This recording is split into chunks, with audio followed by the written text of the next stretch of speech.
Bien, en función al tiempo, vamos a esperar un minuto para que puedan terminar de conectarse todos nuestros invitados y vamos a comenzar nuestro primer webinario. Eh, Estamos realmente muy contentos con la posibilidad de encontrarnos desde la Sociedad de Calidad Chilena, la Sociedad Chilena de Calidad Asistencial y la Superintendencia de Salud, en un espacio que hemos considerado de máximo valor. Nos veníamos preguntando hace un rato largo cómo podemos, en este momento de tanta dificultad, de tanto desafío para el mundo entero, agregar un granito de arena que nos permita avanzar un poco más coordinados y mejor para enfrentar estos desafíos que son todos nuevos. Entonces nos ha parecido que una de las perspectivas interesantes son los nuevos riesgos con los que nosotros nos encontramos. Eh, la pandemia nos ha enfrentado a riesgos desconocidos, que no sabíamos que teníamos, que no estábamos habituados a mitigar, que no estábamos habituados a reconocer siquiera. Y muchos de nuestros mecanismos de control y muchos de nuestros mecanismos de mitigación estaban enfocados a otro tipo de desafíos. Entonces, cuando nos preguntamos con la superintendencia cuál era el primer y más potente riesgo nuevo que teníamos para enfrentar, nos pareció que para el mundo de la salud el riesgo de estar tan expuesto a nuestro propio contagio, a nuestra propia enfermedad, era un riesgo nuevo, que quizás estuvo presente hace muchos siglos, ¿no es cierto?, en la historia de la humanidad, pero que hoy día en general está bastante controlado. Es de manera muy excepcional que uno se ve expuesto a que la enfermedad que tiene el paciente pueda ser transmitida de una manera tan brutal como puede ser transmitido el coronavirus. Entonces, no estábamos acostumbrados a ser parte, ¿no es cierto?, de la población de riesgo. Para nosotros era usual que hiciéramos todos nuestros mecanismos de protección para evitar que los pacientes se infecten, para evitar que los pacientes se contagien entre sí, para no llevar contagio de un paciente a otro paciente. Sin embargo, hoy día los primeros expuestos somos nosotros mismos y somos dentro de las instituciones de salud y fuera de las instituciones de salud, porque la cantidad de población que tenemos además en nuestro país infectada es muy grande. Entonces, evidentemente, estamos tomando riesgo desde fuera y desde dentro. Entonces, nos pareció interesante abrir esta serie de webinarios que estamos realizando en conjunto con la Superintendencia de Salud, eh,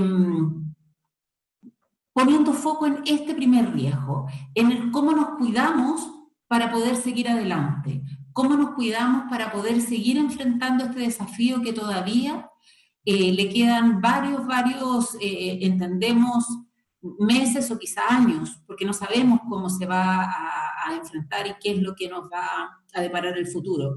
La evolución en nuestro país para todos nosotros ha sido sorprendente, angustiante, desafiante, en fin. Así que quisimos poner nuestro foco en este primer punto. Y en general estamos queriendo presentar nuestros webinarios con tres ámbitos. Uno, la mirada de la superintendencia, porque nos parece súper relevante como ellos, desde su mirada normativa y de autoridad sanitaria, están observando lo que sucede en el acontecer nacional y nos van alertando de áreas de preocupación sobre los que podemos tener atención. Entonces vamos a partir con la mirada de la superintendencia, pero después queremos también tener una mirada más interna en este caso, un médico infectólogo de nuestro país, para hacer algunas reflexiones en torno a cómo estamos enfrentando este problema de la posibilidad de contagio para el personal sanitario. Y finalmente, tenemos la gran oportunidad de contar con un invitado extranjero que nos va a contar la perspectiva que ya han vivido países que nos llevan la delantera. Creemos súper importante en una enfermedad que la realidad se va constituyendo día a día, poder aprender de los que nos llevan un poquitito de ventaja. Entonces, vamos a partir con la presentación que nos va a hacer la señora Carmen Monsalve de la Superintendencia de Salud. Ahora sí, por favor, Carmen, si puedes compartir.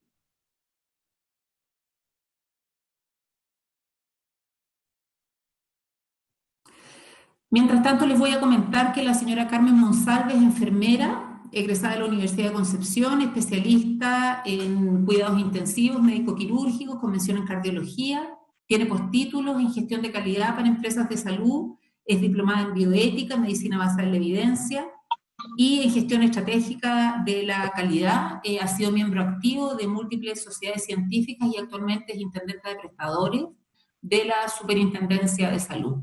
Y ella va a compartir con nosotros la presentación que se llama ¿Por qué estamos aquí y qué nos preocupa? Desde la mirada de la Superintendencia de Salud.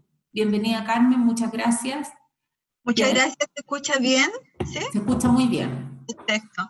Bueno, agradecer a todos los presentes en este primer seminario que damos inicio a un primer ciclo, ¿no es cierto?, de este trabajo conjunto con la Sociedad Chilena de Calidad Asistencial y con el apoyo, ¿no es cierto?, a través de Deloitte.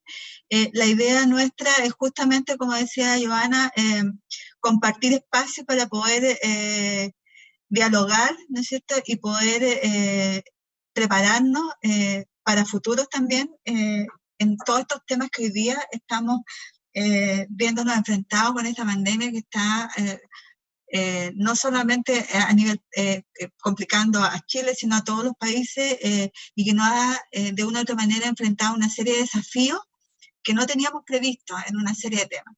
Y en ese sentido, nosotros también como superintendencia estamos muy preocupados de ver cómo podemos aportar desde la mirada de la autoridad sanitaria, aportar a los equipos profesionales con la experiencia de lo que vamos levantando a través de nuestro rol fiscalizador, como también de lo que otros países, como tenemos a nuestra invitada, ¿no es cierto?, internacional, y otros profesionales puedan ayudarnos a tener una mirada más crítica, ¿no es cierto?, y también con una mirada de ver qué podemos hacer para poder apoyar a los profesionales que están hoy día ahí en los prestadores institucionales de salud y que están enfrentando en forma directa, ¿no es cierto?, esta pandemia y dando lo mejor de cada uno para poder dar una respuesta a la demanda que tienen todos los ciudadanos. Así que cortito, ¿por qué estamos aquí? Bueno, la verdad es que parto por ahí. Bueno, estamos aquí justamente porque nos estamos viendo enfrentados como país a esta pandemia, ¿no es cierto?, declarada ya por COVID-19, y que si uno mira hasta el día de ayer como Chile, ¿no es cierto?, que está puesta ahí la cifra de la cantidad de pacientes, ¿no es cierto?, de casos activos que tenemos a nivel país, de acuerdo a las estadísticas proporcionadas por el Ministerio de Salud el día de ayer, son importantes, ¿no es cierto?, y además la cantidad de pacientes que hoy día están requiriendo hospitalización en este sistema integrado público-privado que tiene nuestro país es una cantidad no menor, o sea, estamos hablando al día de ayer de más de 8.000 pacientes, muchos de ellos que requieren también hospitalización en unidades críticas. ¿Y eso qué implica? Significa que hemos tenido que dar un vuelco a nuestra mirada de lo que es un modelo de atención y lo que estábamos acostumbrados, ¿no es cierto?, tal como yo lo pongo ahí, de eventualmente, ojalá, sacar pacientes, la mayor cantidad de pacientes recuperados, pero que hoy día también genera alarma y genera mucha angustia en los equipos profesionales porque la cantidad de pacientes, ¿no es cierto?, que entran a las unidades críticas y que se complican y que eventualmente fallecen porque aumentando el número de fallecidos, así como en otros países, también lo está viendo Chile, obviamente impacta en los equipos y también porque justamente en ese plano de poder generar estas atenciones, la salud de las personas y de todas, incluyendo las nuestras, está en manos del personal de la salud. La salud nuestra, de nuestra familia, de la comunidad en general. Y eso significa que, de una u otra manera, tenemos que preocuparnos del personal de salud. Y estamos aquí porque nos preocupa la cantidad de contagios, la cantidad de pacientes que están ingresando y se están atendiendo, y el personal que está entregando esas atenciones, ya sea a nivel primario como a nivel, ¿no es cierto?, secundario y terciario, que es donde se está enfrentando en cualquiera de las distintas etapas, ¿no es cierto?, de la enfermedad. Y en ese sentido, bueno, además de estar aquí por eso y porque es una preocupación dentro de muchas, pero principalmente la del personal, porque el pilar fundamental de las instituciones sin el personal de salud no pueden funcionar. Tenemos también una preocupación como intendencia, y que se sumó a esa preocupación. De hecho, el Ministerio también sacó una resolución respecto de poder llevar un cierto control de qué está pasando con nuestros funcionarios de la salud. Pero en esa mirada, nosotros como intendencia prestadores, en nuestra preocupación de lo que está pasando con los profesionales, diseñamos un sistema informático para poder recabar desde los prestadores institucionales del sector privado, porque el sector público lo recoge directamente el Ministerio de Salud, que no es menor la cantidad, ¿no es cierto?, de camas y hospitalizaciones en el sector privado, para que los prestadores de una u otra manera nos pudieran informar respecto de qué está pasando con la salud de su personal. Y en esa mirada generamos un sistema que muchos probablemente lo deben conocer, donde, si ustedes ven, pedimos un reporte de los distintos tipos de funcionarios, y respecto de que nos informen diariamente si han ingresado nuevos casos de personas confirmadas en sospecha por contacto de alto riesgo, que ya se hayan recuperado, o personas que hayan fallecido, y dependiendo de las definiciones que el Ministerio vaya incorporando, hoy día tenemos casos probables, y en función de eso vamos recabando información. ¿Por qué es importante para nosotros y qué es lo que nos preocupa? Solo en el sector privado tenemos más de 57.000, casi 58.000 funcionarios que nos reportaron que forman parte de estas instituciones, nos reportaron las instituciones privadas al 10 de junio de este año. O sea, igual es un número significativo de funcionarios para nosotros como país, ¿no es cierto? Y si uno mira en esa cifra, el mayor porcentaje lo constituyen obviamente los técnicos del nivel superior de enfermería y el personal auxiliar de enfermería. Y el otro porcentaje importante de esta, si uno mira de esta torta que está aquí gráfica, tiene que ver con, del personal administrativo, que es el 22% de la constitución total de funcionarios, seguido por lo que están en primera línea, que son las enfermeras con un 14%, los médicos con un 13%, ¿no es cierto? Y así, bueno, van bajando a otros profesionales, los auxiliares generales, que también es un porcentaje importante, que representan un 10%. Si uno mira de ese grupo, los que están en atención propiamente tal directa, forman un porcentaje importante de lo que constituye el número de funcionarios de las instituciones, ¿ya? Y dentro de eso, los que trabajan en las unidades de cuidados intensivos, urgencias, y que están en primera línea, yo le diría que representan quizá un 20% en las unidades críticas, pero una parte importante de los profesionales de salud corresponden a áreas de cuidados generales y de urgencia. Y en ese contexto, si ustedes han revisado, y me imagino que ya lo tienen claro, hay mucha literatura respecto de estimaciones de cuál es el porcentaje de funcionarios que se está hoy día contagiando y que está expuesto en las atenciones, y se estima que a lo menos un 7%, así lo estimó el Consejo Internacional de Enfermeras, de todos los profesionales, no solo las enfermeras, enfrentan un gran riesgo, ¿no es cierto?, de poder adquirir, ¿no es cierto?, este COVID-19 y contagiarse, y eso significa además que se multiplica por todos los contactos estrechos que deben ir además a cuarentena. Y eso es una preocupación importante con el aumento que tenemos de demandas de atención. Entonces, en función de esto es un referencial de la dotación que nos han reportado, porque sea más esta dotación, porque todavía faltan algunos reportes de algunas instituciones, pero el grueso, que es la atención cerrada de alta complejidad del país, del sector privado, está representada acá, ¿ya? Y si uno mira y quiere ver, a ver, qué está pasando con esos profesionales, solo en el periodo, que es los datos que nosotros como superintendencia contamos con la preocupación que tenemos de qué está pasando en el sector, entre el 25 de mayo y el 10 de junio nos reportaron 1.141 casos confirmados de funcionarios, los prestadores privados.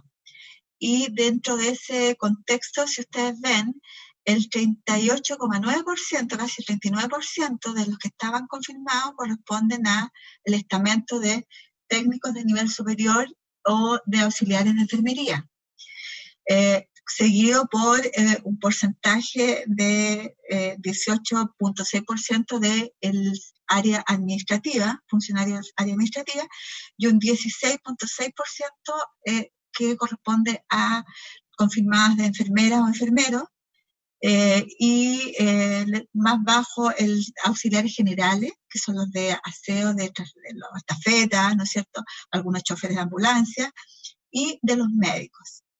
Y si uno mira en el contexto de los profesionales propiamente tal de la salud, de las enfermeras que representan este 16,6% del total de casos confirmados, la mayoría de los casos confirmados, sobre el 50%, corresponden a enfermeras que trabajan en unidades básicas, no en las unidades críticas, no en la urgencia, sino en servicios de médico quirúrgico o de nivel de atención más básica. Y eso es un tema que hay que poner alerta y que nos preocupa, ¿ya?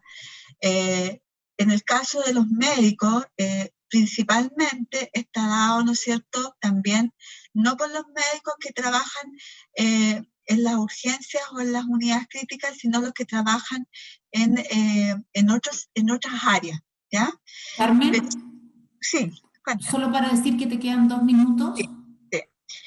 Bueno, en función de eso, si uno ve, la responsabilidad que tienen tanto los profesionales como los prestadores no es menor. Por un lado, los profesionales tienen este llamado, ¿no es cierto?, a ético al cumplimiento del deber, ¿no es cierto?, que trasciende más allá de la simple obligación laboral, y que está fundada en los valores.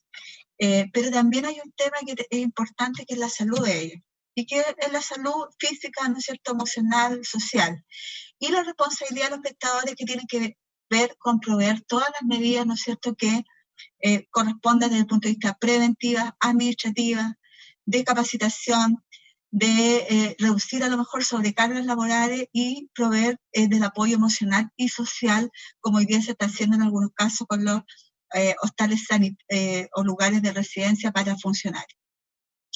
El rol de la intendencia es netamente fiscalizador, y con esto ya fiscalizador con una mirada preventiva y correctiva. Nosotros y nuestro equipo de fiscalizadores, entre el 12 de marzo y el 31 de mayo, fiscalizó 152 prestadores institucionales, de los cuales 77 eran de atención cerrada y 52 de atención abierta, 22 centros de diálisis. Estamos partiendo y fuertemente ahora con los centros odontológicos.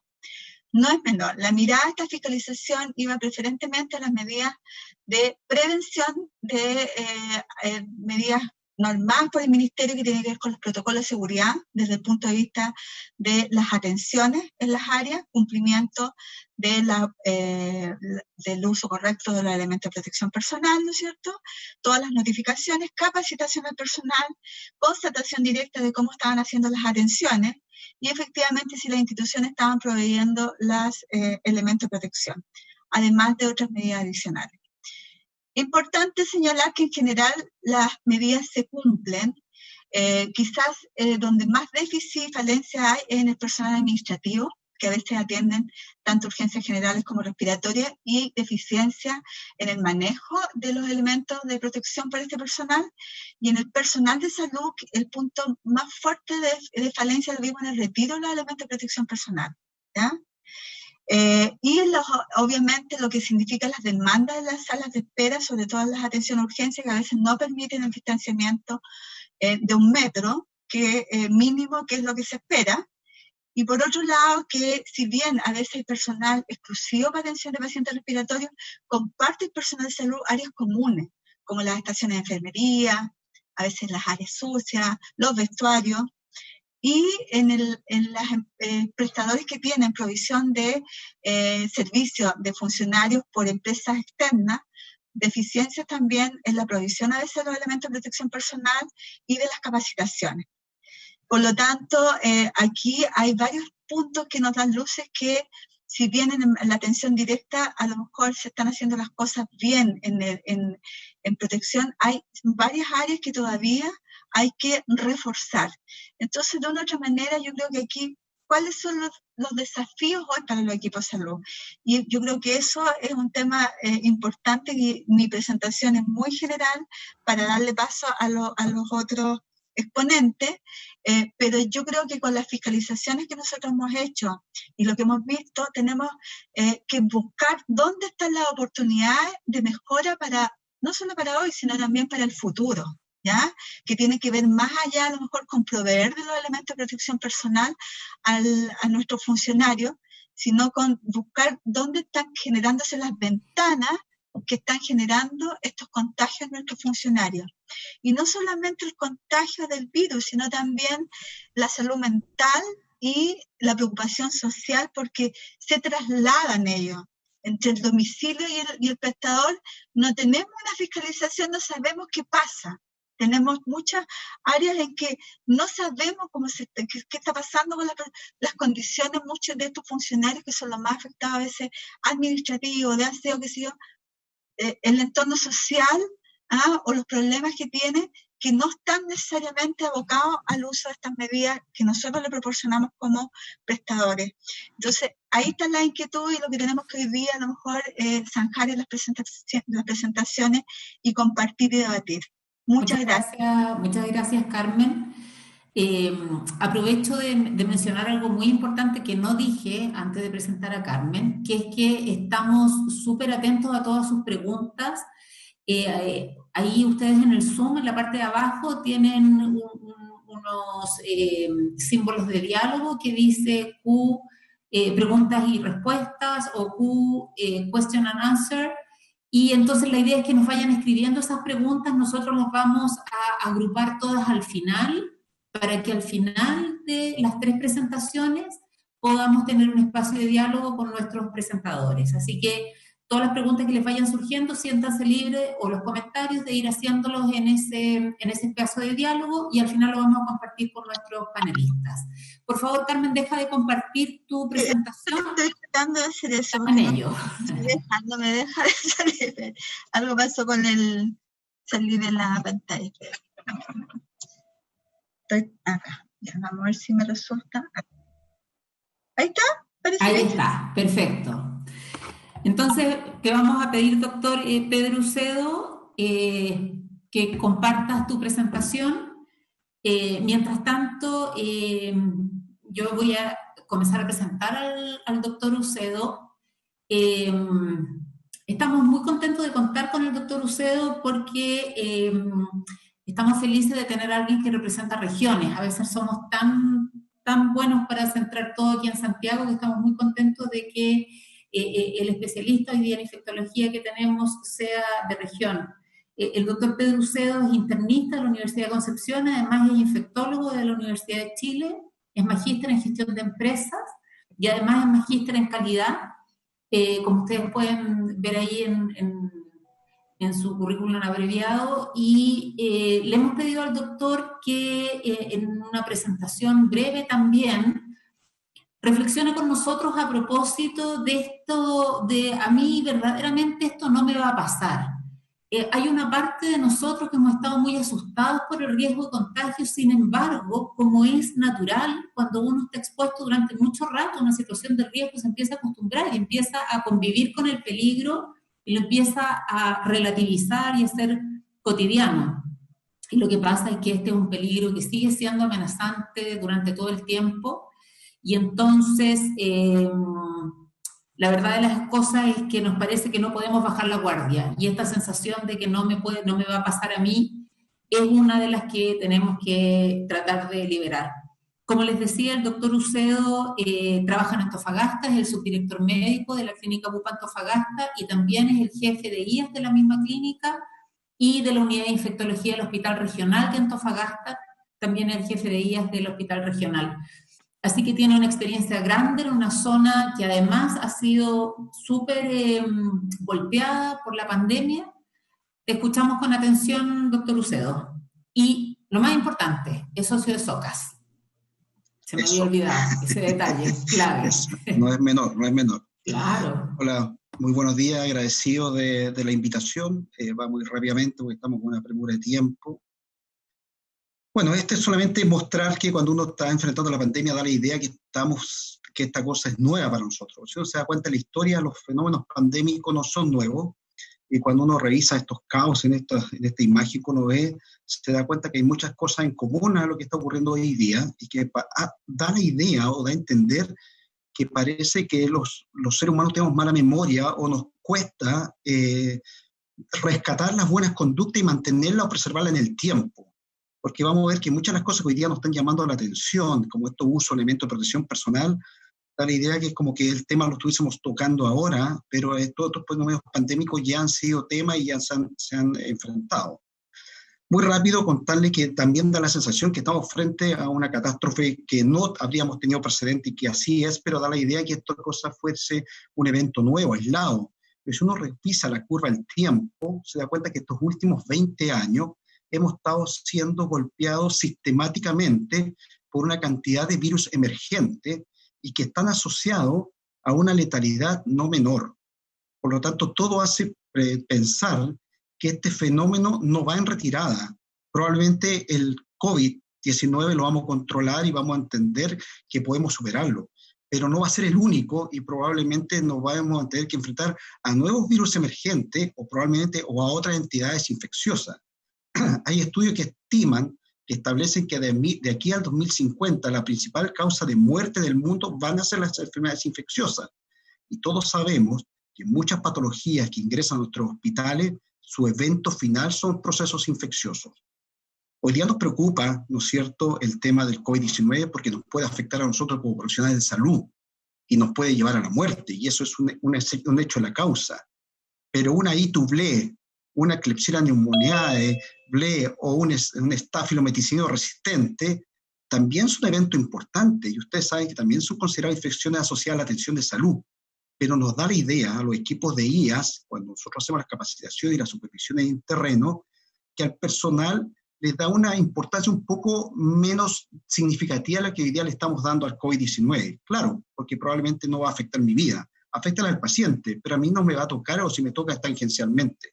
Por lo tanto, hoy día probablemente una de las cosas importantes que tenemos que entender que todas las cosas que estamos obteniendo o lo que estamos reforzando deben ser cambios de conducta permanentes y no situaciones aisladas que vamos a pensar que probablemente de aquí a septiembre, aquí al fin de año, las vamos a eliminar o vamos a volver a una normalidad que claramente ya no va a volver a ser la que era antes. Todo nuestro sistema de salud inevitablemente van a cambiar. La forma de enfrentar las enfermedades infecciosas deben cambiar. Y eso es importante que debemos entender a todo nivel, ¿no es cierto?, de la estructura del sistema de salud. ¿Por qué esto es importante ahora el tema del COVID? Porque la transmisión del COVID-19 ya se documentó que es de persona a persona, y eso yo creo que ya nadie en este momento tiene ninguna duda. pero lo que es importante es que también hay una transmisión nosocomial e implicaciones en la amplificación de la enfermedad de los centros de salud, y eso es lo que, como lo decía Carmen recién, impacta, ¿no es cierto?, en el personal de salud. Vimos cómo mostraba la estadística, cómo afecta a todos los estamentos. Por lo tanto, ahí iba a tener una importancia. Cuando uno revisa otros virus de importancia como este, como el SARS y el MERS, un factor importante fue el fenómeno de amplificación en el personal de salud. O sea, son enfermedades que impactan directamente al personal sanitario. Las posibles rutas de transmisión del COVID incluyen, ustedes todos sabemos, que el contacto directo, las gotas y la transmisión, ¿no es cierto?, a través de aerosoles. Por lo tanto, cualquier aparición de enfermedad respiratoria hoy día grave en un personal de salud, inevitablemente tenemos que pensar que está asociado con el COVID-19, especialmente con la circulación baja de otros virus que tenemos. La transmisión ya la vemos, ¿no es cierto?, a través de gotitas, a través de aerosoles. Cuando teníamos la duda si había un contacto, ¿no es cierto?, si había transmisión a través de contacto de superficie, esto claramente ha sido totalmente validado hoy día. Estos son típicos que uno muestra en las clases de IAS, donde esto lo más importante es que el huésped, y aquí muestra la puerta, porque probablemente uno de los discursos más recurrentes que nos toca enfrentar cuando uno va a hacer la supervisión es: yo no toqué al paciente, yo entré solo a mirarlo, entré solo a apagar la bomba, no solamente quería saludarlo, pero se le olvida que cualquier persona, ¿no es cierto?, que está con estas indicaciones, no solamente hoy día el COVID, hay que aplicar todas las medidas que correspondan, porque hoy día ya sabemos que existe una importante también contaminación de superficie. Estos estudios, este es un estudio que muestra en forma simulada, pero que muestra acá, compara el SARS-CoV-2 que nos está afectando ahora, ¿no es cierto?, el SARS-CoV-1 que nos afectó en el 2003, y hace algunas comparaciones. Y si ustedes se dan cuenta, prácticamente no hay impacto sobre las superficies de cobre, pues sin embargo, sobre las superficies de cartón, en este caso cartulina o papel, obviamente hay una importancia no menor, pudiese tener una vida media cercana a las 3 horas. Todo esto son situaciones simuladas. En otras instancias, como el acero inoxidable, también tiene una repercusión que pudiese llegar hasta las 6 horas, y obviamente en el plástico, estas pudiesen superar las 6 horas con mucha facilidad. Por lo tanto, no podemos utilizar los mismos implementos, ¿no es cierto?, entre paciente y paciente. Esto especialmente a propósito de hoy día nosotros, el personal clínico, lo tiene muy, muy arraigado, pero recuerden que también hay muchas personas que se atienden en el sistema ambulatorio, y uno ve que muchas atenciones ambulatorias se reciclan o se reutilizan los mismos instrumentos de plástico como batas para atender a más de un paciente, que obviamente si estamos en un contexto de un paciente COVID confirmado, ya sabemos que eso va a estar contaminado o a lo menos polarizado dentro de los materiales, ¿no es cierto?, que se pueden eliminar. Y estudios hay por montón, solamente ejemplos, donde esto pueden variar desde horas, inclusive a días, pero estos son situaciones óptimas, con condiciones de temperatura, con condiciones ambientales ideales para el virus, cosa que obviamente hoy día, con todas las medidas de aseo que uno aplica, obviamente esto debiera tenerlo controlado. Medidas importantes probablemente que tienen que ver con el personal de salud y que nos cuesta mucho implementar, y como así lo dijo también Carmen en su presentación, distanciamiento social. Ya los estudios, una presentación o un artículo presentado en el Lancet de este año, que muestra que el distanciamiento social o el distanciamiento físico puede reducir desde un 12,8% a un 2,6%, y probablemente dentro de toda la evidencia es la que tiene más consistencia, una evidencia moderada. Dentro de todas las medidas no farmacológicas de prevención o contención del COVID, claramente la más importante es distanciamiento social. No tiene mucho sentido que yo aplique todos los elementos de protección personal, le ponga a todos mis funcionarios N95, le ponga a todos mis funcionarios buzos, escafandra y todo lo que uno ve, ¿no es cierto?, como en algunos centros de salud se utilizan. Si cuando se sacan los elementos de protección personal y van a descansar, comparten áreas comunes, toda la prevención se va a cero. Me tocó ir a fiscalizar un hospital de la red no hace mucho, acá en la región de Antofagasta, que se visten igual que los del Evo, que en Wuhan al comienzo, con todos los elementos, todos con buzos, no se les ve la cara a nadie, todos con equipamiento full, todo con mascarilla full face, pero cuando uno iba a revisar las áreas de descanso, compartían 7 personas en común. Habían alimentos en áreas donde debía estar material limpio. Entonces, una serie de cosas que obviamente empiezan a jugar un rol negativo en la contención, especialmente cuando uno quiere prevenir la complicación de los funcionarios. El uso de las mascarillas, no me voy a detener mucho en la mascarilla porque todos sabemos que podemos traer una discusión amplia del uso de la mascarilla, pero claramente, sea una mascarilla común o una mascarilla de respiratoria o una mascarilla de N95, claramente me reduce de un 17,4% a un 3,1%, ¿no es cierto?, el riesgo. Los protectores oculares, ya sean antiparras o escudos faciales, igual reducen de un 16 a un 5%, por lo tanto es tremendamente importante la utilización de estas medidas.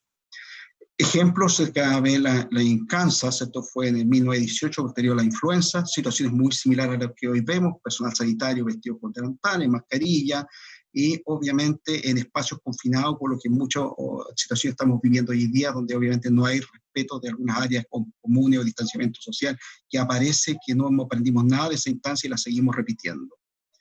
¿Qué es lo más importante de todo esto para prevenir el personal de salud? Claramente la higiene de manos, reconocer las oportunidades de higiene de manos, optar el mejor método para ello, usar técnica apropiada y hacer la higiene una prioridad. ¿Por qué esto es importante? Este es un artículo publicado en 2015, no es nuevo, en 2015, donde ve la frecuencia o los toques promedios que yo me realizo inconscientemente personal de salud, ¿no es cierto?, en mi cara. Si ustedes se dan cuenta, el cabello en promedio me lo toco 4 veces por hora, los ojos me los toco 3 veces por hora, la nariz 3 veces por hora, etcétera, etcétera. O sea, la posibilidad de que yo me contamine las manos durante un turno es muy alta.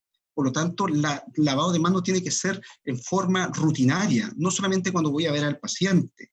Y ni siquiera vamos a discutir el tema del buen o correcto uso de lavado de manos.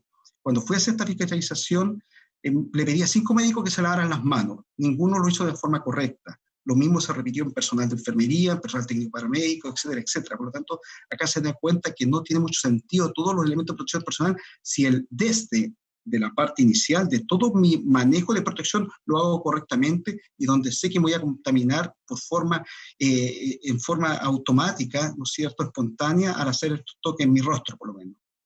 Hay elementos fisiopatológicos para explicar el lavado de manos. Sabemos que la transmisión respiratoria se transmite desde la superficie a través de las manos. Nicas y Jones, esto ya lo establecieron en 2009. Cada vez que yo hago un lavado con jabón, con jabón, no con jamón, con jabón, tiene un lado hidrofílico iónico polar y un lado hidrofónico no polar, que es que se une aceite y lípido, ¿no es cierto? Y esta función emulsionante es lo que me permite, ¿no es cierto?, adherir los lípidos y sustancias que están en las manos. Y esto se explica a través de lo que planteó Coyle, Kittelman y Inbar en el año 80, donde establece que estas moléculas jabonadas desmantelan la envoltura lipídica de los virus, desactivándolos. Y es la teoría que hoy día, ¿no es cierto?, tiene todo sentido para este SARS-CoV-2. Cosas muy generales que todos sabemos, el lavado de manos tenemos 2 opciones, o lo hacemos con agua y jabón, o lo hacemos con soluciones alcohólicas. Doctor Ucedo, te interrumpo para decir que faltan 2 minutos. Sí, estamos casi. Acá recuerda que el lavado de manos, todos sabemos que es de 40 a 60 minutos, pero esa teoría, ¿por qué es así? Porque en 15 segundos ya sabemos que se elimina entre 0,6 a 1,1 logaritmo de unidades formadoras y de 30 segundos 1,8 a 2,8 logaritmos. Y en soluciones, nosotros con el alcohol gel, esto se logra a los 10 segundos, se logra una doble cantidad de unidades formadoras de colonia a eliminar, por lo tanto eso da que nos permite este periodo más corto. Las mascarillas no son nuevas, ya las 18 en Kansas, en Nueva York, ya se utilizaban estas mascarillas sociales. Algo solamente explicar acá, la reutilización, ya hay varios estudios que muestran que la reutilización se puede hacer a través de algunos elementos, como el hidróxido peróxido, que da la idea que es lo que mejor funciona, donde disminuye en forma no tan significativa la efectividad de las mascarillas, pero si utilizamos cualquier otro elemento, esta cae significativamente. El uso de antiparra, este gráfico muestra en forma también de imagen simulada cómo las gotitas golpean en estos cubos faciales en un funcionario que está haciendo un procedimiento laringoscópico, como la intubación, por eso la importancia de utilizar. Y si se dan cuenta, este artículo sale publicado en 2007, que tiene que ver con las guías sobre precauciones de aislamiento, y ya aparece en 2007, antes de la pandemia de la influenza, el uso rutinario de estos elementos cuando hay riesgo, ¿no es cierto? Se van a hacer procedimientos de intubación endotraqueal. Por lo tanto, hoy día uno tiene que hacer capacitación, le llama la atención que esto no esté concientizado en el personal sanitario y pareciera que es una medida nueva a propósito del COVID, que no es así. Importante, los pacientes asintomáticos, varios estudios han mostrado que el porcentaje de funcionarios, pacientes asintomáticos no es menor, puede superar el 50% fácil, y de esto la mascarilla reduce significativamente el uso, especialmente cuando la usamos ambos, tanto el infectado, que está asintomático, que puede ser un funcionario de salud, y sus compañeros. Por lo tanto, eso es tan importante, mantener las medidas, no solamente en el minuto que yo enfrento al paciente, sino que la circulación habitual durante el desarrollo del hospital. Cuando uno ve este gráfico, lo que trata de mostrar es que esta aportación asintomática necesariamente afecta a personas adultas mayores y es menor en personas más jóvenes. Por lo tanto, es importante tener en consideración. Este estudio también muestra que la aportación asintomática pudiese alcanzar en profesionales de salud en los picos máximos de presencia de la infección muy cercana, ¿no es cierto?, al 10% de personal de salud que esté con aportación asintomática de todo el personal de salud que esté utilizando. Medidas de aislamiento absolutamente demostradas, como estas medidas de aislamiento logran disminuir la circulación viral y logran apagar las curvas. Por lo tanto, es tremendamente importante hacer todas estas medidas al interior de nuestras instituciones.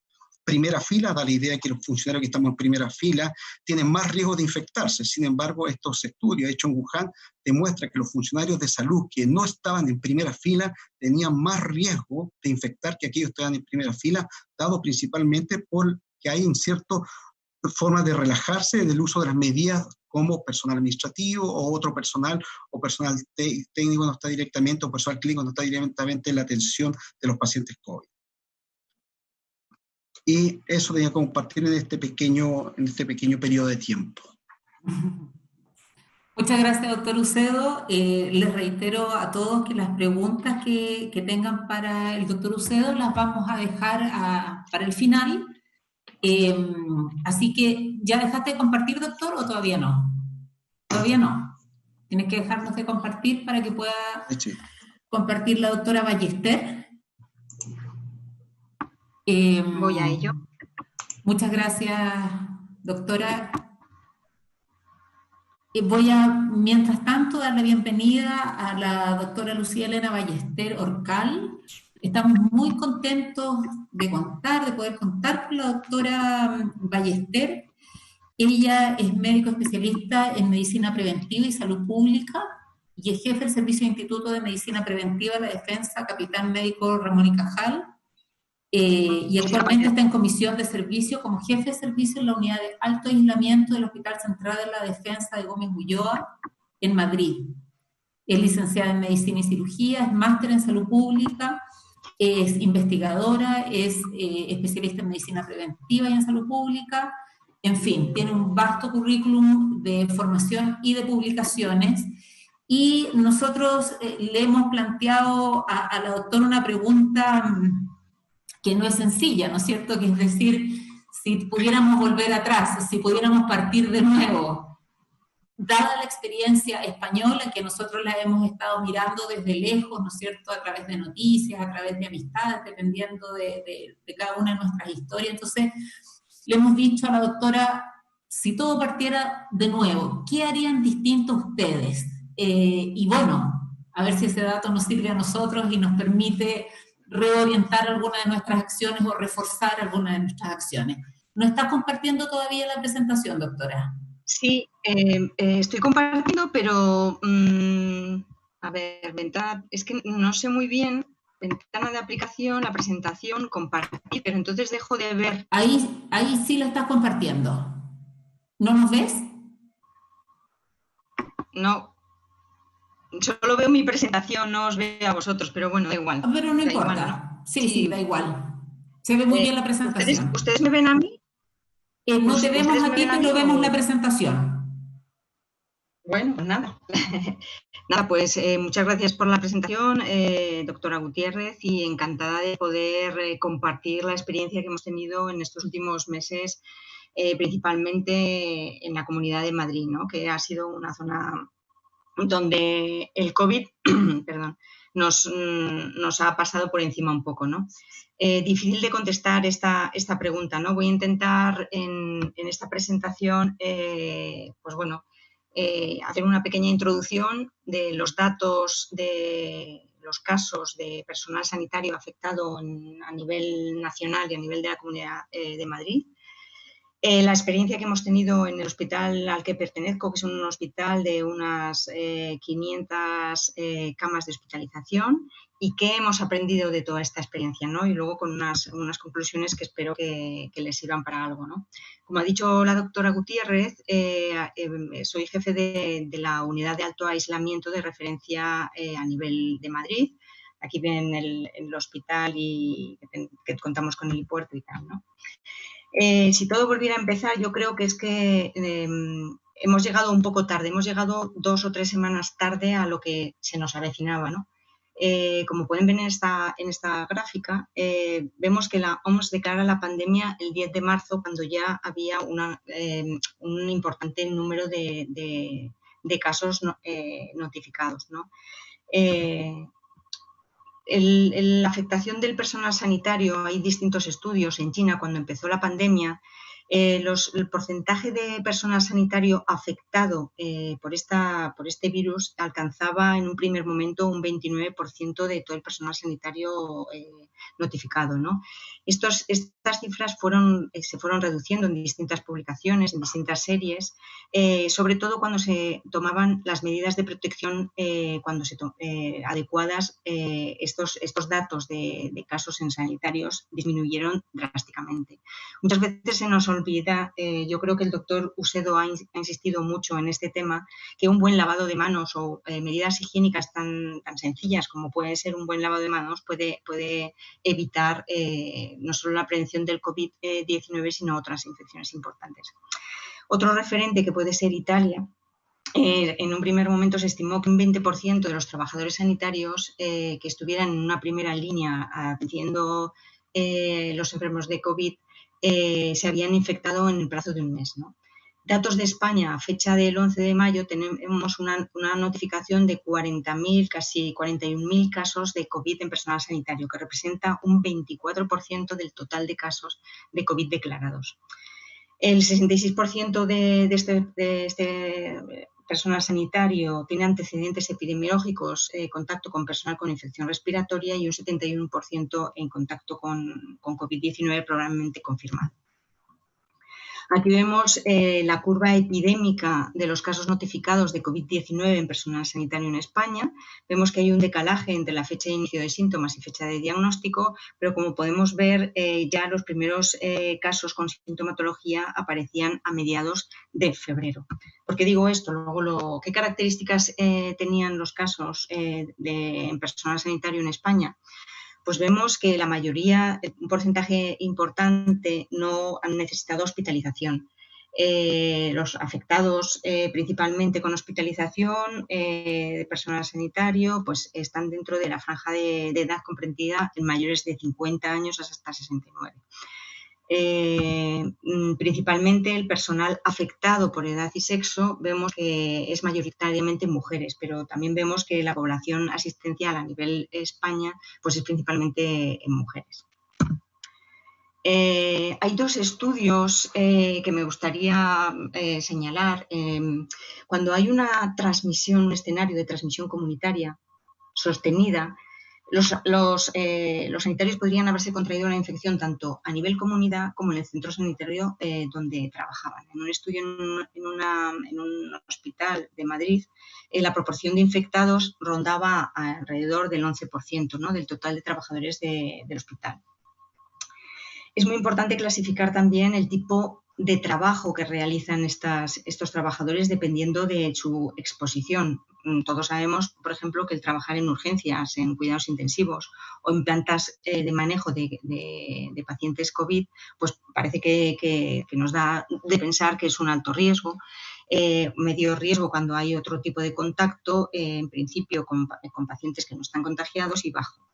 Pero en este estudio sí que al comparar la proporción de infectados por áreas de riesgo no se encontraron o no se observaron diferencias significativas estadísticamente.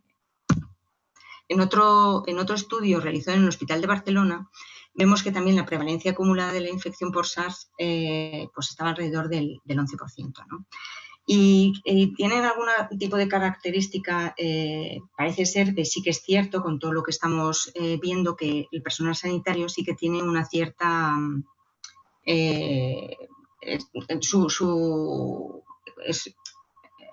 que son más vulnerables, por decirlo de alguna manera, ¿vale? Si bien es más vulnerable, por su mayor exposición, el curso clínico de la enfermedad, por lo menos en los datos que tenemos nosotros, es que un 10% requirió hospitalización, un 1,2% ingreso en UCI y una letalidad del 0,1%. Lecciones aprendidas, pues yo es que creo que empezamos a implementar medidas de control, por lo menos a nivel de asistencia sanitaria, un poco tarde, ¿no? Deberíamos de haber implementado estas medidas de control mucho antes. ¿Por qué digo eso y qué medidas teníamos que haber identificado? Pues sobre todo cuando la atención de personal con algún tipo de sintomatología respiratoria tendríamos que haberlos tratado como sospechosos a todos los pacientes que acudían al servicio de urgencia y haber utilizado equipos de protección individual adecuado. Una medida que utilizaron los chinos en China en los primeros momentos de la pandemia es el uso obligatorio de mascarilla quirúrgica en todos los recintos hospitalarios y centros sanitarios, porque, como ha dicho el doctor Usedo anteriormente, el papel que juegan los pacientes, no los pacientes, sino los enfermos, que no son enfermos, sino asintomáticos en la transmisión, es muy importante. Y dotar de medidas de control como dispensadores hidroalcohólicos en todas las zonas de hospitales y centros. Yo creo que si eso se hubiera aplicado en un primer momento, todas estas medidas, que aunque parezcan que sean a lo mejor excesivas, porque todavía no teníamos un gran número de casos notificados, pues a lo mejor hubiéramos mitigado de alguna manera la propagación. ¿Qué me parece muy importante a la hora de manejar toda esta pandemia? Es la coordinación y el liderazgo de ciertos servicios dentro del hospital, como puede ser el servicio de medicina preventiva, que es fundamental a la hora de manejo de todas estas situaciones de pandemia, junto con el servicio de salud laboral. Urgencias y UCI, servicios fundamentales donde todo el personal tiene que estar adiestrado de manejo del equipo de protección individual y de otras medidas de protección. Toda la dirección con una comunicación interna y externa y para poder coordinar con las autoridades sanitarias de nosotros, de la comunidad autónoma o de la zona donde estamos, es fundamental tener reuniones de coordinación y de poder comunicar internamente toda la información relevante para todos estos servicios. Me parece también importantísimo contar con un plan de elasticidad del hospital. Nosotros en las primeras semanas de la avalancha, porque realmente fue una avalancha de casos que acudían al servicio de urgencias, en los primeros 2-3 semanas todo nuestro hospital, casi 500 camas, estaban ocupadas por pacientes sospechosos con alta probabilidad o confirmados por PCR. Se tuvieron que suspender cirugías no urgentes, consultas externas, redistribución de personal que no estaba acostumbrado al manejo de pacientes infecciosos, se tuvo que reinventar, por decirlo de alguna manera.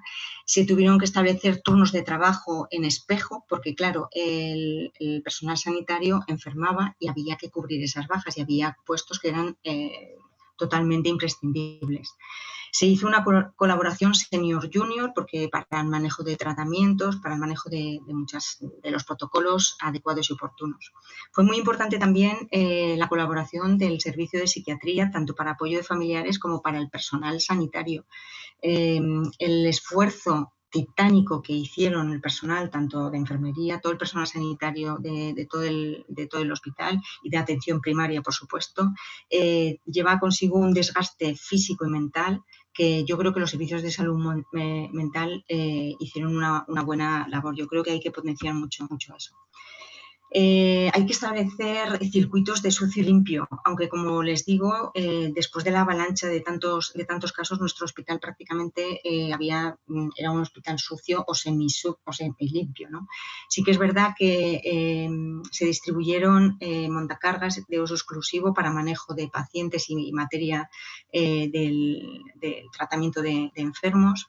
En la foto central vemos un pasillo de una de las salas de hospitalización. Dense cuenta que uno de los problemas que seguramente ustedes no tendrán es que muchas veces el equipo de protección individual no teníamos suficiente como para proteger a todo nuestro personal y teníamos que adaptarnos a las circunstancias. Una de las medidas que se tomó, porque no quedaba más remedio, es que como todos los pacientes eran COVID positivos, pues cierto material de este equipo de protección individual se reutilizaba para ver distintos pacientes, no así los guantes y la capa exterior que se quitaba cada vez que se utilizaba en una habitación. Para nosotros, una lección aprendida fue muy importante el poder disponer de tener autonomía para realizar las test diagnósticos PCR. Supongo que ustedes no tendrán problema de suministro en el primer momento de la pandemia. No había suministro de reactivos, con lo cual nosotros teníamos que mandar las pruebas de PCR a un hospital externo, lo que nos retrasaba enormemente la rapidez en el diagnóstico. Con lo cual me parece que es fundamental poder disponer de una técnica PCR, un servicio de microbiología, donde los resultados de estas pruebas puedan estar en 24 horas, que es lo que a nosotros nos dejaban, ¿no? Importantísimo también tener una consulta específica para los profesionales sanitarios. Nosotros en nuestro hospital sí que se dispuso y ante cualquier sintomatología de cualquier personal del hospital acudía a esta consulta específica donde se le realizaban los test oportunos, la mayor brevedad se le separaba de su actividad laboral y cuando se tenían los resultados de estas pruebas, pues ya se decidía si estaba infectado, se iba a su casa o se hospitalizaba para poder disminuir la transmisión y hacerlo de una manera precoz, esta retirada del medio laboral. Es muy importante la difusión de información, las recomendaciones de prevención de la infección por coronavirus para los profesionales sanitarios, lo importante que es el lavado de manos, el uso de la mascarilla, el uso correcto de la mascarilla, como decía el doctor Usedo, es muy importante, no nos sirve utilizar la mascarilla si no lo hacemos de una manera correcta. Totalmente de acuerdo con él en que muchas veces nos vestimos de astronautas y vamos súper protegidos y nos descuidamos a la hora del manejo y la retirada de estos equipos de protección individual, ¿no? Muy importante. No se hacían ni sesiones clínicas ni reuniones de más de 3 o 4 personas en un sitio cerrado. Eso es importante para disminuir la transmisión, ¿no? Fundamental también la formación de los profesionales. Nosotros tenemos en la unidad de aislamiento de alto nivel de mi hospital, tenemos programados sesiones de formación no solo a nuestro personal de nuestra planta, sino a todo el personal de otros servicios. Como les he dicho anteriormente, el plan de elasticidad que muchos profesionales que no estaban acostumbrados al manejo de equipo de protección individual o estaban acostumbrados a manejar otro tipo de pacientes, se les tuvo que formar dando una información actualizada y formación sobre medidas de protección y manejo de equipo de protección individual. Se hacían reuniones diarias, fundamental, porque hay que coordinar y hacer fluir este tipo de formación, sobre todo la retirada de este equipo de protección individual. Para nosotros también fue muy útil hacer unas recomendaciones de equipo de protección según el lugar y actividad que el personal sanitario realizaba. No es lo mismo estar en un servicio de urgencias que ser un administrativo de una consulta externa, ¿no? El personal de limpieza, bueno, estaba aquí bastante detallado de cuáles son las partes que serían interesantes. Nosotros tuvimos el problema de la escasez del material necesario. No sé si ustedes van a tener ese problema, espero que no, porque realmente es una sensación de impotencia, ¿no? A la hora de poder llevar a cabo la protección del personal sanitario cuando trata a estos pacientes, ¿no? Aquí la imaginación, muchas veces cuando no hay material a disposición, pues la imaginación es muy, muy poderosa, ¿no? Ante la escasez, en algunos momentos tuvimos que reciclar algunos elementos, como son las batas impermeables, y hicimos el servicio de veterinaria del hospital realizaba unas desinfecciones específicas con un producto, un biocida que era el Virkon, para que se pudieran reutilizar estas batas, ¿no? Aquí les pongo también distintos ejemplos, porque un sitio crítico es la unidad de cuidados intensivos. Nosotros aumentamos el número de camas casi en un 200%. Y esto lleva consigo un esfuerzo enorme, tanto de personal como de adecuar el material disponible. Nosotros, dependiendo del material disponible que estaba en el mercado, pues se utilizaba de una manera u otra, pero siempre intentando proteger al máximo a nuestro personal sanitario. Y para ir concluyendo y para ir contestando a la pregunta que me hicieron para en este seminario, yo creo que nunca se está suficientemente preparado para una pandemia de estas características. Es un evento único, sí que es verdad que tenemos en la historia, como también ha comentado el doctor Usedo, distintos ejemplos, pero yo creo que por mucho que estemos preparados, siempre nos falta algo, ¿no? Es muy importante tener planes de contingencia, pero oportunos y actualizados. No nos sirven hacerlo sobre la marcha, los tenemos que tener actualizados y que sean oportunos. Tenemos que tener a nuestra gente entrenada y formada, no solo en el tratamiento de enfermedades como el COVID-19, seguramente de otros tipos de enfermedades emergentes tendremos otras pandemias, otros brotes, otras epidemias. Importantísimo hacer entrenamiento y formación sobre enfermedades infecciosas y el manejo de equipos de protección individual. Hacer mucha formación de medidas básicas como pueden ser la higiene de manos, lo importante que es que todo el mundo tenga actualizado ciertas vacunas. Importante es contar con recursos materiales y personales suficientes para afrontar una pandemia como estas, pero muchas veces no llegan o no están disponibles en el mercado. Y lo que es muy importante es tener y poner en marcha medidas de prevención antes de inicio de todo esto, ¿no? del brote. Como les decía al principio, yo creo que medidas básicas de utilización de la mascarilla quirúrgica pues hubiera a lo mejor disminuido de alguna manera el contagio entre personal sanitario. Yo creo que ya con esto, muchas gracias. Esto es muchas personas que acudieron al hospital pues de manera de agradecimiento, porque de verdad que el esfuerzo de todo el personal sanitario fue brutal en este mes y medio, donde la avalancha de casos que acudían a urgencias y fueron hospitalizados tanto en UCI como en plantas normales y corrientes, pues fue muy importante, ¿no? Y gracias por todo ese esfuerzo a todo el personal sanitario que a nivel mundial se está haciendo cargo de la atención de los pacientes y el personal sanitario, que es muy importante, ¿no? Yo creo que ya estoy. No sé si...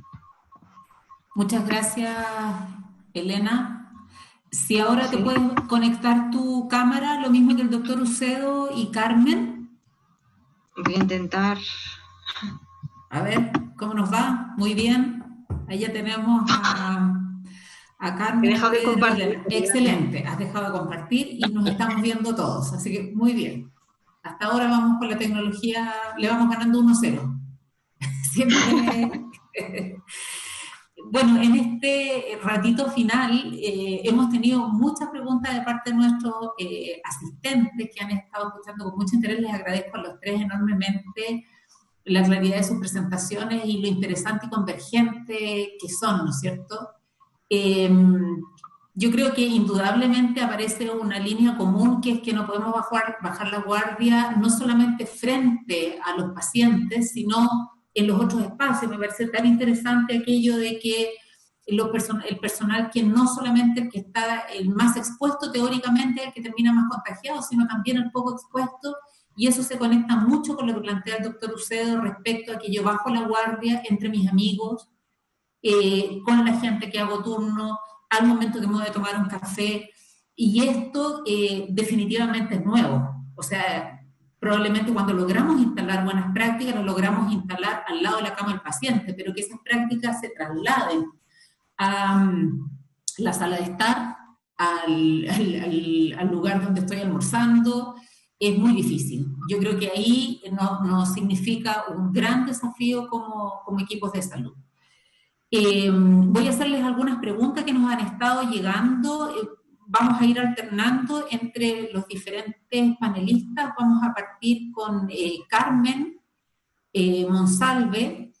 Tendré que decir que al final te voy a hacer un par de preguntas, Carmen, asociadas a generalidades de la superintendencia que las personas están muy ansiosas de conocer y saber, pero las vamos a dejar más al final para que nos podamos enfocar ahora en algunos temas que a las personas les preocupan.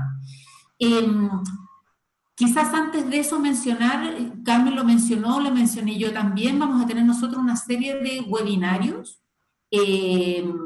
Este es el primero y el próximo lo vamos a tener el día 1 de julio y va a estar destinado a odontología en tiempos de pandemia.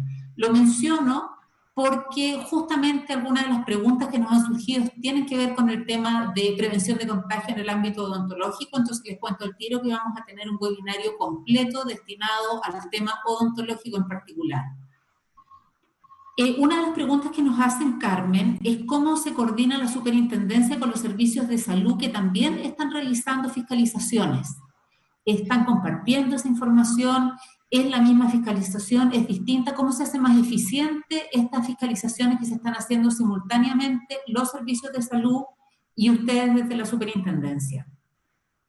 Bueno, nosotros estamos efectivamente coordinados con el Ministerio de Salud en varios aspectos, tanto el tema de los funcionarios como las fiscalizaciones. Todas las fiscalizaciones nuestras van con copia también a la Subsecretaría de Redes y estamos haciendo reuniones incluso con cuando los directores de Servicio de Salud hacen la reunión con los prestadores de su jurisdicción, porque hoy día como está la gestión, ¿no es cierto?, integrada, hemos participado. De hecho, ya tuvimos una reunión con el Servicio de Salud Metropolitano Oriente, con todos los prestadores de Metropolitano Oriente, para retroalimentarlo. Hay cosas que tienen distintos toques, por ejemplo, efectivamente los servicios de salud están fiscalizando y preocupados de controlar los stocks de los elementos de protección personal, pero nosotros nos estamos enfocando, este es un punto que nosotros igual hacemos una revisión cuando vamos del inventario, para ver si la persona que efectivamente tiene que estar reportando los servicios, efectivamente está llevando un buen control. Pero nuestra fiscalización se enfoca preferentemente a las otras medidas preventivas, que tienen que ver, ¿no es cierto?, con que efectivamente los flujos de atención se estén haciendo adecuadamente, de acuerdo a todos los protocolos y normativas, la limpieza y desinfección de los lugares, ¿no es cierto?, y superficies, el tema de la colocación y retiro por parte de los profesionales de la salud o administrativo, todos los que trabajan, se haga correctamente, que se hayan hecho las capacitaciones que corresponden a los profesionales. Son cosas que abordan temas distintos a las fiscalizaciones. Convergen en algunos puntos, pero en general el foco es distinto. ¿Ya? Nosotros vamos además, de alguna otra manera, retroalimentando inmediatamente en el terreno. Por eso yo les decía fiscalización preventiva, pero también correctiva. En el momento de la visita a nuestros profesionales, de acuerdo a la realidad local de cada prestador, aprovechan de dejar las recomendaciones de mejora que son susceptibles de implementar en cada prestador, porque la realidad es muy distinta en uno y en otro, ¿ya? Y lo que se encuentra también en uno y otro, algunos trabajan con empresas externas de funcionarios, de aseo de guardia, otras no, entonces se va retroalimentando y haciendo ahí mismo las correcciones para que sea efectivamente educativa y no solamente una visita de fiscalización con un sentido punitivo, no, es un sentido preventivo y correctivo en el momento. Pero muchas sí, gracias. Nando. Gracias. Para el doctor Ucedo. Doctor Ucedo, ¿qué valor le otorga al uso de mascarillas en los pacientes hospitalizados? Y si considera obligatorio el uso de las N95 en procedimientos de riesgo de aerosoles o basta con mascarilla quirúrgica y antiparra. A ver, vamos con la primera, si el rol que uno le da al uso de mascarilla a los pacientes. A ver, yo siempre lo que yo he transmitido en mi lugar de trabajo, ¿no? Que yo creo que es importante el uso de la mascarilla, especialmente, no necesariamente la mascarilla quirúrgica, puede ser la mascarilla social, inclusive en los pacientes, porque como lo planteé, hay un porcentaje importante de pacientes que son asintomáticos. Esto estoy pensando en cualquier grupo de pacientes que ingrese a una institución de salud. Probablemente no, lo ideal sería tomarle PCR a todos, pero probablemente no todos tenemos la capacidad de hacer estudios, ¿no es cierto?, ya sea de screening o determinación serológica, para poder saber si ese paciente es portador o no es portador. Por lo tanto, eso nos obliga a tomar algunas conductas activas.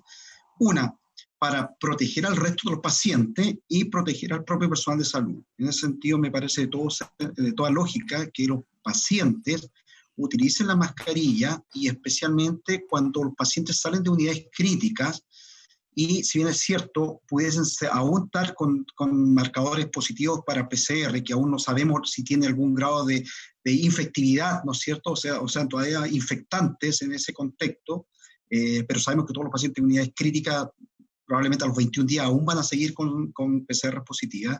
En ese grupo de pacientes, no solamente para transmitir la tranquilidad al personal de salud, sino que la protección entre pacientes, me parece que es absolutamente razonable el uso de mascarillas, y especialmente cuando llevamos a los pacientes de un sector a otro dentro del mismo hospital, porque todos sabemos que los pacientes tienen que bajar a imagenología, o tienen que ir a algún otro sector, ¿no es cierto?, o tienen que bajar a pabellón. En ese intertanto, en ese traslado, también es absolutamente razonable el uso de la mascarilla. En cuanto a la segunda pregunta utilizar de las KN95 para los procedimientos aerolizantes, absolutamente, y eso está establecido no solamente por planteamiento o mi opinión, sino que es lo que establece la Organización Mundial de la Salud, lo que establece los dispositivos ministeriales locales. El tema es que todos sabemos que las N95 no están disponibles como las teníamos antes de la pandemia. Antes de la pandemia no había ningún problema de encontrar con N95. Esto nos superó absolutamente, como lo decía la doctora Elena también, esto supera cualquier planificación que pudiésemos haber establecido en algún minuto. Por lo tanto, una de las ventajas de que esto nos golpeó temporalmente un poco más desfasado de lo que pasó en Europa, es que también hemos aprendido muchos de ellos, y es así como aprendimos que habían algunas otras mascarillas, que si bien es cierto no son N95, sí son símil, y se han ido validando, ¿no es cierto?, a nivel local. Se han ido validando también por la Organización Mundial de Salud, se han validado también por las autoridades del Instituto de Salud Pública, que es así que, bueno, para la doctora Elena, contarle que acá nosotros tenemos otros productos que son derivados de China, que son las KN95, que hay unas que son producidas por 3M, pero hay otras que no son de 3M, pero que tienen certificación de facturación china, que finalmente se sometieron a un análisis a través del Instituto de Salud Pública y validó algunas marcas que hoy día nosotros las tenemos disponibles en prácticamente, yo diría que la gran mayoría, por decir todos los centros sanitarios del país, y obviamente no ha obligado de alguna forma. Yo no sé si alguien lo estará haciendo, pero en general me da la idea que aún no hemos llegado al punto de tener que esterilizar las mascarillas, ¿ya? Porque probablemente al tener estos símiles de mascarillas N95 las hemos utilizado, pero aún así tenemos el procedimiento y todos tenemos elaborado, ¿no es cierto?, la alternativa de tener que reesterilizar estas mascarillas de ser necesario. Es así que cuando tenemos N95 las guardamos porque sabemos que pudiesen ser necesarios reesterilizarlas.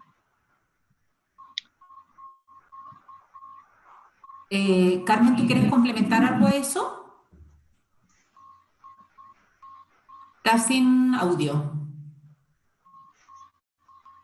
Respecto justamente a la contaminación de las N95, hay una normativa, ¿no es cierto?, que sacó el Ministerio justamente pensando en eso, que tiene que ver con poder hacer este proceso en Sterra, ¿no? en equipos de Sterra, pero determinadas marcas de mascarillas, ¿no es cierto?, no solo la N95 3M, sino algunas que definió que pueden ir a este tipo de descontaminación, y hay algunos, pocos, pero que efectivamente ya lo están haciendo.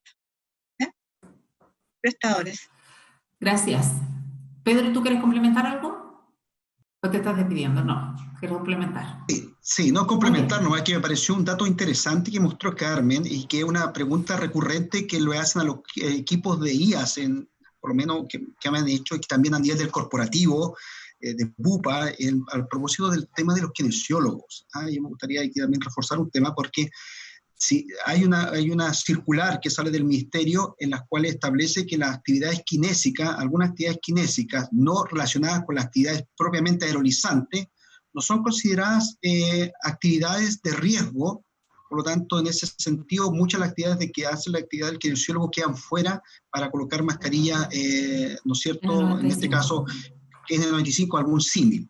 Yo siempre he sido muy partidario, dentro de los currículos se me olvidó agregar que también soy kinesiólogo, por lo tanto, se me olvidó agregar que yo también soy partidario de esa disposición, y eso yo creo que también el dato que da Carmen viene a ser un refuerzo a eso.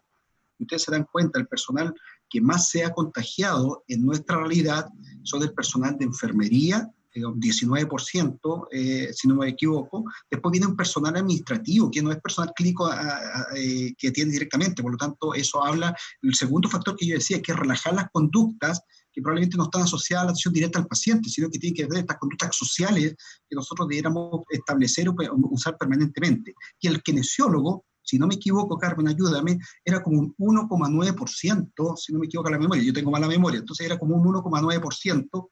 Por lo tanto, eso habla que en nuestra realidad el impacto de la actividad del kinesiólogo, que hoy día está haciendo una actividad bastante directa con nuestros pacientes, es un riesgo menor, no así, obviamente, cuando tienen que hacer una actividad aerolizante, que ahí no cabe la menor duda. Cuando hay actividades aerolizantes que están totalmente definidas por la normativa ministerial, sí la deben hacer. Y ahí también respondo a la pregunta. Cuando dicen, ¿es suficiente la mascarilla quirúrgica más el cubo facial para una actividad aerolizante? Categóricamente no, porque nosotros hemos establecido que para cualquier procedimiento aerolizante tiene que ser la N95 o alguna mascarilla símil validada, ¿no es cierto?, por nuestra autoridad sanitaria. Gracias, doctor Ucedo. Para la doctora Ballester, nos preguntan cómo aportó o ha aportado la atención primaria en salud en la respuesta a la pandemia en España. ¿Qué estrategias se implementaron para controlar el contagio?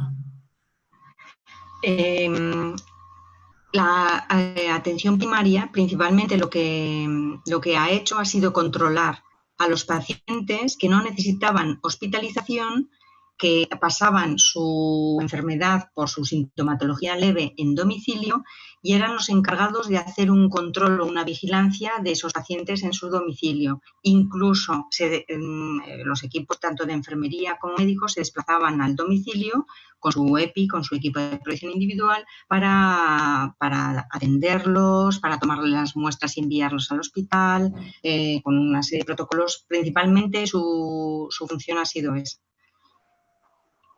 De acuerdo. Y al tiro contigo, doctora, tenemos otra pregunta, porque ustedes están entrando en la fase más de retorno a la normalidad, ¿no es cierto? Están decreciendo un poco. Entonces, cuéntanos un poco qué pasa con eso. ¿Sigue alta la demanda? ¿Sigue con los servicios reconvertidos? ¿Se han vuelto a la normalidad? ¿Qué medidas siguen usando y cuáles han modificado? Se está volviendo poco a poco a la normalidad, pero con mucha cautela y mucho miedo, porque después de la ola que nos ha pasado por encima, otra ola como la que hemos pasado, no sé si desde el punto de vista de personal y material podríamos resistirlo, porque ha sido bastante brutal, ¿no?, por decirlo de alguna manera. Los hospitales van volviendo poco a poco a la normalidad, atendiendo a las consultas externas, siempre con muchísimo cuidado. En el hospital no entra nadie si no va con una mascarilla quirúrgica. Pacientes y profesionales. Y hay soluciones hidroalcohólicas en todas las puertas del hospital para poder entrar. No se permiten en las consultas, en las salas de espera, se han acotado para poder guardar esa distancia social dentro del hospital y dentro de los servicios de atención primaria. Poco a poco se van haciendo las cirugías. Aún así, muchas de las consultas externas no se hacen presenciales y se hacen por teléfono. Poco a poco. Y eso que se ha visto que hay una disminución de la demanda de asistencia hospitalaria y parece que los casos que están apareciendo o requiriendo hospitalización son más leves y requieren menos UCI. Pero esto solo, no sé si porque hay menos casos o porque realmente hay una disminución de la virulencia del virus. No lo sabemos. De acuerdo, muchas gracias doctora. Para Carmen, mira, tenemos una pregunta bien interesante que dice que la pandemia determinará un mayor estándar de calidad de aquí en adelante, en términos de infraestructura, capacitación específica en manejo de infecciones, mayor control sobre las infecciones y sobre la capacitación. ¿Están pensando incorporar estos elementos en los estándares de acreditación? Bueno, yo creo que la pandemia nos va a dar muchas lecciones. Vamos a sacar hartas cosas que eventualmente van a ser oportunidades de mejora que va a haber que incorporar probablemente en los estándares de acreditación.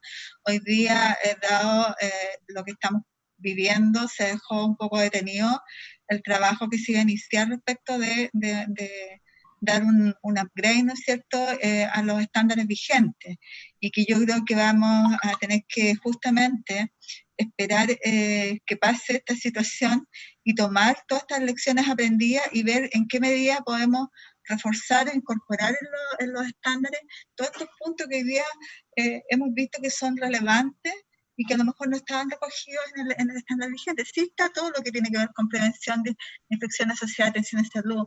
Todas las normativas vigentes que el Ministerio tenga están recogidas en el estándar, por lo tanto probablemente va a haber que agregar a esto todas las que ahora se han generado a raíz de esto, pero también enfatizar en el tema de a lo mejor abarcar otras áreas que no teníamos consideradas, como lo que hablaba, ¿no es cierto, Elena?, y que hemos visto en el terreno, que siempre nos abocamos muchas veces a la capacitación y al reforzamiento del personal que es del área de la salud, pero tenemos una cantidad importante de personal que es de las otras áreas, que son importantes de apoyo en el funcionamiento de los prestadores, que a lo mejor tenemos que recoger hoy día más que nunca, porque tiene un impacto importante, ¿no es cierto?, en el tema de poder prevenir contagios y también forman parte importante del funcionamiento de las instituciones. Así que yo creo que sí, yo creo que vamos a tener ahí un tremendo desafío y un trabajo que hacer, no solamente lo que pensábamos inicialmente de congeniar lo que la ley de derechos y deberes tiene con el estándar, sino además ahora recoger todo lo que como resultado de esta pandemia sea importante desde el punto de vista de la calidad. Doctor Ucedo, vamos a ir con las últimas preguntas. Nos preguntan qué opina de la utilidad del test rápido, IgM, IgG, como otro método de determinación de contagio o de estar libre de contagio y de guiarse por ellos al momento de estar de alta. A ver, a la doctora Gutiérrez le consta que esta conversación ya la hemos tenido y en el grupo corporativo del equipo técnico de IAS de GUPA, donde vemos varios infectólogos y claramente no tenemos una respuesta o una definición común.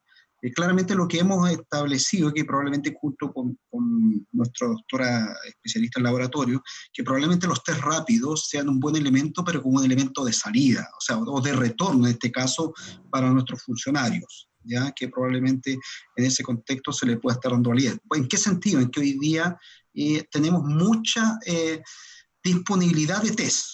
Tenemos mucha disponibilidad y lo que hemos aprendido es que no todos tienen la misma característica o la misma sensibilidad y especificidad. Por lo tanto, la recomendación va a depender un poco de los test que tengamos disponibles, ¿ya? Eso por un lado, porque ya hemos aprendido que hay test en los cuales la presencia de IgM no tiene ningún valor, absolutamente ningún valor, y puede ser un falso, un cierto positivo de una IgG, y por lo tanto es difícil poder predecir o poder tomar una definición en relación a ese test. Sin embargo, hoy día están apareciendo nuevos tests que dan la idea que tienen mejor sensibilidad y especificidad, por lo tanto dan una mejor orientación en cuanto a poder tomar una determinación en ese sentido. En lo personal, y a la doctora Gutiérrez le consta que yo por lo menos he establecido algunos procedimientos de testeo masivo utilizando serología rápida, ¿no es cierto? Pero pensando en dos sentidos. Uno, que es tratar de pesquisar a estos asintomáticos, especialmente estoy hablando de funcionarios, estos funcionarios asintomáticos que probablemente están circulando dentro de mis instituciones, los cuales yo no sé, que alguien puede criticar que probablemente hay un grupo que yo no voy a lograr pesquisar y tiene absolutamente la razón, y esa es la discusión que tenemos entre los colegas infectólogos en este grupo que les planteo, pero por lo menos es una herramienta más disponible hoy día. Pero más que ese valor, yo hoy día le estoy dando el valor de lo que yo llamo las externalidades positivas que me genera el examen. ¿A qué refiero con externalidades positivas que me genera el examen? Son aquellas acciones que si finalmente yo no busco como objetivo propio del test, me están dando otros elementos que me resultan favorables en el manejo de los funcionarios. Uno, por un lado, hay que recordar que tenemos funcionarios que están muy asustados y siguen asustados y probablemente hoy día estamos nosotros golpeando de frente la ola, ya los doctores nos cuentan que ellos ya están saliendo, nosotros estamos golpeando la ola, por lo tanto nuestros funcionarios están muy atemorizados, por lo tanto quieren todos los elementos de protección personal, quieren sentirse lo más seguro posible, por lo tanto el hecho de ofrecerle una alternativa de testeo masivo a ellos también les favorece porque sienten que de alguna forma la institución está prestando más atención más allá probablemente de la que ellos probablemente puedan percibir, en el sentido que nosotros estamos preocupados de brindarle lo mejor o los elementos más disponibles de protección personal, sino que además estamos buscando activamente aquellos funcionarios que probablemente pueden estar circulando. Y eso también se traduce en qué fenómeno, y por lo menos localmente lo he percibido, que probablemente lo han vivido todos los centros, que nosotros tenemos muchos brotes, pequeños brotes en diferentes áreas. De alguna forma, el testeo masivo nos ha favorecido en reducir estos brotes. Yo no, y lo decía el doctor Gutiérrez y los otros colegas de esta reunión, yo no puedo atribuirle si a propósito del testeo yo estoy bajando los brotes, pero claramente es un elemento adicional que suma a toda la estrategia de educación que uno le va brindando al funcionario, porque uno de una cierta manera tiene un enfrentamiento más directo al funcionario y puede reforzar ciertas ideas. En ese sentido yo le veo esas atribuciones favorables al testeo con todas las críticas que se le puede hacer al procedimiento en sí. Da la idea, y probablemente la doctora Elena nos puede dar la experiencia que tienen en España, da la idea que por lo menos para nosotros tiene un valor más para el retorno del funcionario que cualquier otro alcance que le pudiésemos dar, aparte de lo que yo le he planteado, que son experiencias locales que estamos desarrollando junto a nuestros equipos de IA, tanto el sistema público como privado. Doctora Ballester. Sí, totalmente de acuerdo con el doctor Ucedo. Nosotros sí que hemos estado haciendo PCRs a todo el personal de nuestro hospital, porque tenemos disponibilidad, me consta que en la mayoría de los hospitales se está haciendo, sí que se está haciendo, ¿no? Lo de los test rápidos, estoy totalmente de acuerdo que hay muchos test en el mercado, la sensibilidad y especificidad no es toda la que nos gustaría para poder detectar realmente y que fueran fiables. Nosotros sí que utilizamos la serología por ELISA, la IgG. O sea, eso sí que nos sirve para clasificar un poco al personal.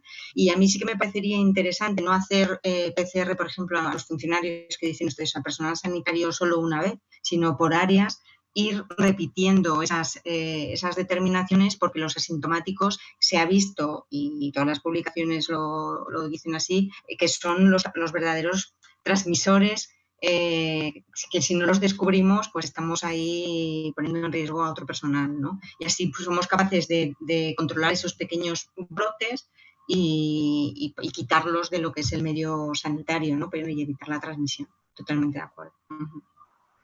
Doctora, hay una última pregunta para ti, para cerrar. Nos preguntan si ustedes ya tienen datos de personas que han fallecido en este periodo, pero no por COVID, sino por falta de atención. A propósito, nosotros, como dice Pedro, estamos enfrentando la ola y hoy día estamos realmente con el sistema, probablemente como ustedes estaban en marzo, ¿no? Muy, muy estresados y indudablemente tenemos la preocupación de los otros pacientes no COVID. ¿Qué experiencia tienen con eso? A ver, lo que sí que está claro es que había, evidentemente, la gente que iba a urgencias en plena ola del COVID, por un infarto o por cualquier otra patología no COVID, retrasaba su asistencia al hospital todo lo que podía, con lo cual la gravedad de esas enfermedades eran mayores. Ahora mismo los datos de esa mortalidad yo creo que no los tenemos, los tendremos, porque el sistema de vigilancia está muy estresado también. El sistema de vigilancia de recogida de las enfermedades de declaración obligatoria, el COVID, no sé si estarán al tanto de que hubo un cambio en los criterios de vigilancia, los datos numéricos bailan, un día hay unos muertos, otro día hay otros, y eso a los políticos y a la opinión pública les estresa mucho, ¿no? Es así, o sea, es así, pero como sabemos, los epidemiólogos y los que nos dedicamos a la vigilancia de la salud, sabemos que los datos son los que son y los sistemas de vigilancia son los que son y que tienen sus debilidades y sus fortalezas, pero eso hay veces que no se entiende, ¿no? Tendremos datos, porque yo creo que sí que habrá un aumento de mortalidad de ciertas patologías. Yo estoy convencida de infartos, de ictus, de tal, que los tendremos que valorar en su justa medida, pero cuando esto pase y esté un poco más desestresado lo que es el sistema de vigilancia, ¿no? Eso es lo que yo pienso. Pero sí que es verdad que ha habido un retraso de ciertas enfermedades y la gente por miedo no acudía a los servicios de urgencias. Eso es así. Bueno, yo les quiero agradecer muchísimo a Carmen Monsalve, Elena Ballester, a Pedro Ucedo. Creo que han tenido presentaciones claras, han dado precisamente respuesta a las inquietudes que teníamos y creo que las 80 y tantas preguntas que hemos recibido, bueno, hablan de eso también. Comentarle a nuestros asistentes que vamos a compartir en la página de SOCAS las presentaciones en PDF de nuestros panelistas y esperamos poder contar con ustedes para nuestro próximo webinario. Como ya les comenté, esto va a estar disponible para el día 1 de julio y va a tener que ver con odontología en tiempos de pandemia.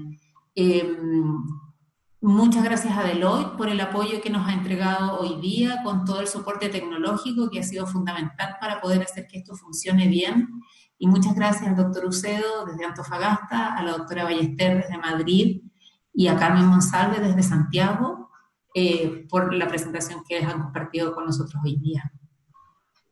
No sé si hay algún comentario antes de cerrar. Sí, yo solo, bueno, agradecer, ¿no es cierto?, la participación de todos. Es muy grato poder lograr esta instancia, que yo sé que son hartas las preguntas que quedaron ahí sin responder, pero que las vamos a responder de manera que nos las hagan llegar, ¿no es cierto?, porque el comité lo va a hacer llegar y vamos a generar la respuesta. Solo decirles que esto ha sido una tremenda experiencia para nosotros como país.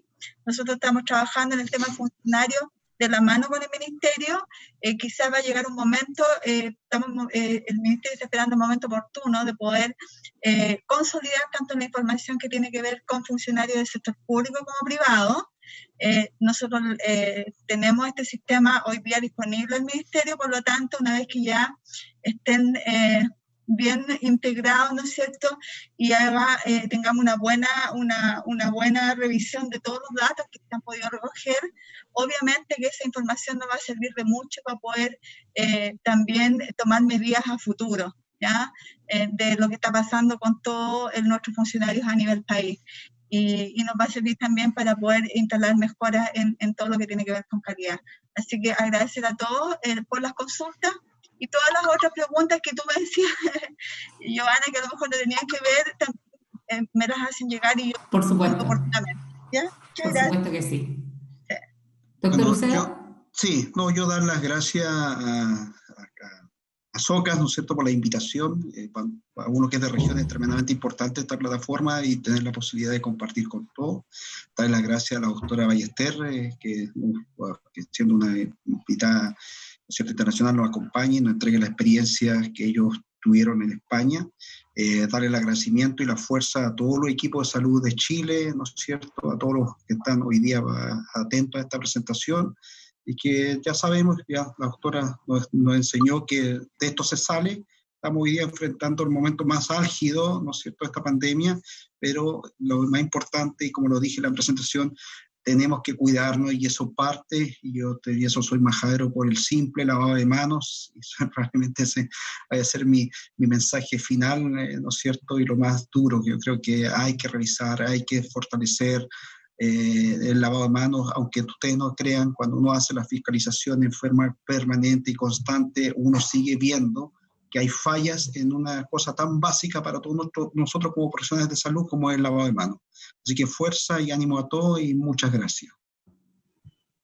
Doctora Ballester. Nada, agradeceros la amable invitación, espero que os haya servido la experiencia. Cualquier pregunta o cualquier aclaración de cualquier cosa, yo estoy encantada de que me lo hagáis llegar por correo electrónico, y que mucho ánimo, que de esto se sale y que seguramente aprenderemos mucho de todo esto y seguramente servirá para mejorar muchas cosas en los servicios sanitarios. Y nada, muchas gracias a todos y mucho ánimo. Solamente comentarles que tenemos todas sus preguntas, ya son 94 preguntas, así que tenemos muy poquititas contestadas y muchas que quedaron dando vuelta, y vamos a, en la misma página de SOCAR, vamos a coordinar con la señora Carmen Monsalve, con la doctora Ballester y con el doctor Ucedo, poder tener un espacio de respuesta, ¿no es cierto?, para que no solamente conozca la respuesta el interesado, sino el resto también, y vamos nutriéndonos todos, ¿no es cierto?, de este aprendizaje común. Muchísimas gracias a todos y nos vemos en nuestro próximo webinario. Bien, muchas gracias. Buenas tardes. Chao, gracias. Muchas gracias. Que estén muy bien. Cuídense. Gracias.